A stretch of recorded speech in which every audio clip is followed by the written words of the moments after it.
Hello मेरे प्यारे बच्चों, आप सभी के माता पिता के चरणों में लर्ज कर का प्रणाम। तो मेरे प्यारे बच्चों, फिर हम आपके लिए लाए हैं ऑब्जेक्टिव का क्लास। तो देखिए, इसको समझिए, ऐसा समझा देंगे कि जैसे भी पूछ ले आपको कोई दिक्कत नहीं होगा। तो मेरे प्यारे बच्चों, यहाँ बोला है किसी पूर्णांक यम के लिए विषम संख्या का रूप है।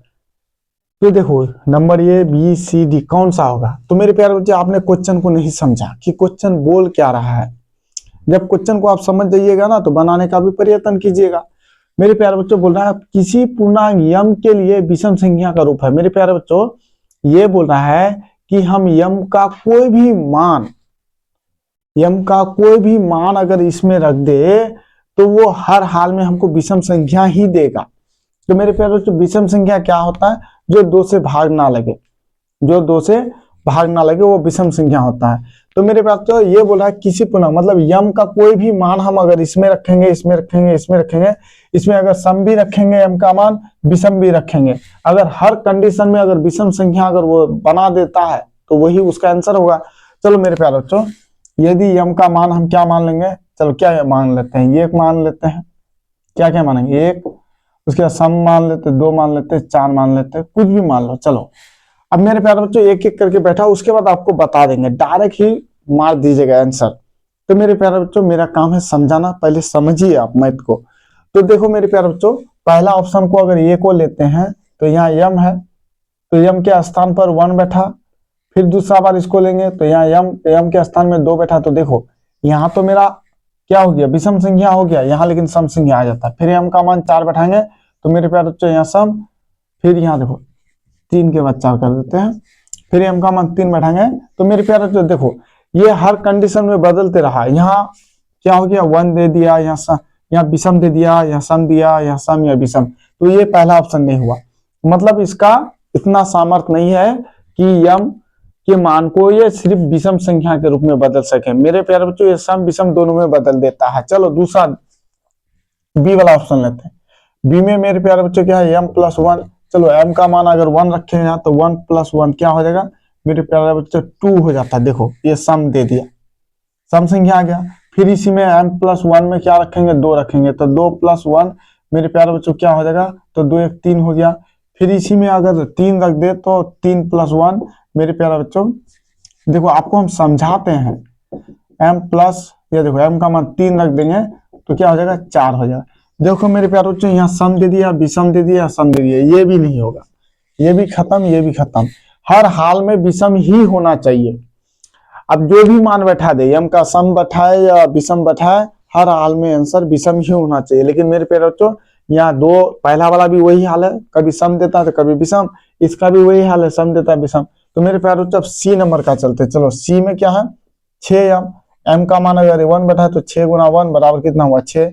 देखो ये सम दे दिया, फिर 6m है, m का मान 2 बैठा दो तो 6 दूना 12, ये तो बर्बाद कर दिया, ये तो सम ही सम देता है, ये भी खत्म। अब देखो मेरे प्यारे बच्चों, डी नंबर का देखो, हम बताना क्या चाहते हैं आपको। देखो इतना बड़ा नहीं बताएंगे आपको, हम समझाते हैं। तो डी नंबर में बोला है, देखो 6m+1। अब देखो m का मान 1 रखो +1, 6 कम 6 7, कोई दिक्कत। फिर m का मान सम रखो तो चलो 2 रख देते हैं, 6 गुना 2 +1, 6 दूना 12 13। देखो हर कंडीशन में विषम ही दे रहा है हमको। अब इसमें देखो 6m+1 है तो m का मान क्या रखेंगे, चलो 4 रख देते हैं, 4+1 6 चौक 24 25। मेरे प्यारे बच्चों देखो, नंबर डी जो है ना, हर कंडीशन में मेरा विषम ही संख्या दे रहा है। क्या दे रहा है, विषम संख्या दे रहा है। तो मेरे प्यारे बच्चों, आपका मन में एक सवाल आता है कि सर इतना बराबर करेंगे तब 1 नंबर मिलेगा। नहीं, आपको देखते ही मार देना पड़ेगा। कैसे आपको हम समझा देते, ये तो समझ गया ना, कोई दिक्कत नहीं। चलो इसको मिटा देने दो, उसके बाद आपको समझा देते मेरे प्यारे बच्चों। देखो कोई भी चर हो जाए, x हो, y हो, p हो, t हो, कुछ भी हो जाए, यहाँ बदल भी सकता है, m के जगह x भी कर सकता है। तो विषम संख्या का रूप क्या होगा? तो मेरे प्यारे बच्चों, सिंपल सा उसका तरीका है। विषम बोलेगा ना तो ध्यान रहे, किसी भी पहले ऑप्शन में देखना आपको, चर के साथ कोई भी सम संख्या गुना में रहे और प्लस में कोई भी विषम संख्या अगर रहे तो वही विषम संख्या का रूप होगा। समझ में आ रहा है? कोई भी चर के साथ, जैसा m के साथ कितना है सर 8 है, यहाँ +1 है। देखो m के साथ चर के साथ अगर कोई सम संख्या आ गया, कोई सम संख्या प्लस में यहाँ अगर विषम संख्या आ जाता है, 1 आ जाता है या 3 आ जाता है, तो वो विषम संख्या का रूप है। अगर ऐसा दे दे 8 + 3, तो ये भी विषम संख्या का ही रूप है मेरे प्यारे बच्चों, विषम संख्या का ही रूप है। समझे? अगर सिंपल सा बात है, चर के साथ सम संख्या का गुना होना चाहिए, चर के साथ सम संख्या का गुना होना चाहिए, और प्लस में विषम संख्या रह जाए तो वो विषम संख्या का ही रूप होता है। जैसे यहाँ कर देगा 12p + 7, तो ये विषम संख्या का p है, रूप है। अगर यहाँ कर देगा 18q + 3, तो ये विषम संख्या है। तो सम संख्या क्या होगा मेरे प्यारे बच्चों? देखो इसके साथ सम होना चाहिए, 18q + अगर 2 हो जाए तो सम हो गया। दोनों कंडीशन में चर के साथ सम ही गुना होगा, लेकिन यहां बदलेगा, प्लस में यहाँ अगर सम है तो सम हो जाएगा। तो वही कंडीशन तो यहाँ था ना, देखो m के साथ सम संख्या था और प्लस में विषम संख्या था, तो यही हो गया उसका रूप। समझ में आ रहा है? अब मेरे प्यारे बच्चों इसको बोलो, अगर बोल देंगे 10p + 1, ये किस का रूप है, सम या विषम? तो सर यहाँ तो सम है, सम में देखो चर सम के साथ गुना है, और ये +1 है, ये विषम है सर। अच्छा इसका बता तो मेरे प्यारे, ये क्या है? तो सर ये सम है। समझ में आ रहा है? तो मेरे प्यारे बच्चों आपको ये की चीज याद रखना पड़ेगा, जब भी विषम बोलेगा तो आपको ढूंढना है कि कहीं चर दिखता है जी।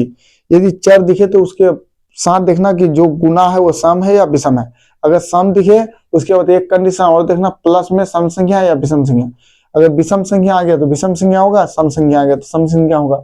यही है मेरे प्यारे बच्चों, कोई दिक्कत नहीं है, ये सिंपल सा मैथ है। जब भी आपको पूछ देगा तो देखना चर के साथ सम संख्या, प्लस में सम है या विषम। सम रहेगा तो सम हो जाएगा, विषम रहेगा तो विषम हो जाएगा। तो मेरे प्यारे बच्चों आज की क्लास यहीं रुकते हैं, फिर मिलेंगे अगले वीडियो में। जय हिंद, जय भारत।